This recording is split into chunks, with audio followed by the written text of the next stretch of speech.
পৰ্বতঝুৰত BPFৰ তৎপৰতা প্ৰাৰ্থিত্ব বিচাৰি ৰেজাউল কৰিমৰ আবেদন BTC নিৰ্বাচনৰ দিন চমু চাপি অহাৰ লগে লগে BTRৰ সৰ্বত্ৰে এতিয়া নিৰ্বাচনী গৰম বতাহ বলিছে। ইয়াৰ মাজতে BPF দলৰ শক্তিশালী দুৰ্গ হিচাপে পৰিচিত পৰ্বতঝুৰা সমষ্টিত দলীয় প্ৰাৰ্থিত্বক লৈ আৰম্ভ হৈছে ব্যাপক চৰ্চা। আজি সমষ্টিটোৰ পৰা BPF দলৰ হৈ প্ৰাৰ্থিত্ব বিচাৰি আনুষ্ঠানিকভাৱে আবেদন জনাইছে যুৱ নেতা তথা একমাত্ৰ শক্তিশালী আশাবাদী প্ৰাৰ্থী ডক্টৰ ৰেজাউল কৰিমে।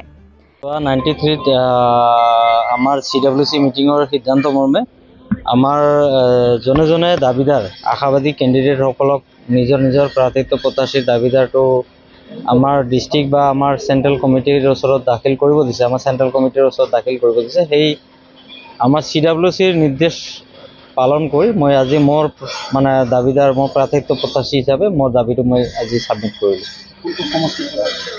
মই 5 নং পৰ্বতঝুৰা সমষ্টিৰ পৰা দাবিটো দিছোঁ। আপুনি কিমান দূৰ আশাবাদী? মই 100% আশাবাদী, যিহেতু বহুত আগৰ পৰাই দলৰ কাম কৰি আছোঁ আৰু গ্ৰাছ লেভেলত যথেষ্ট মই চবৰ লগত কানেকশ্যনত আছোঁ। মই 100% আশাবাদী মই টিকেটটো পাম। আপুনি ৰাইজলৈ কি মেছেজ? ৰাইজলৈ মোৰ এটাই মেছেজ, আমি যিহেতু যোৱা 5 বছৰত আমি দেখা পালোঁ আমাৰ UPPL চৰকাৰৰ দিনত কি উন্নতি হ'ল কি অৱনতি হ'ল আমি চবেই দেখা পালোঁ। News desk report N24 Assam.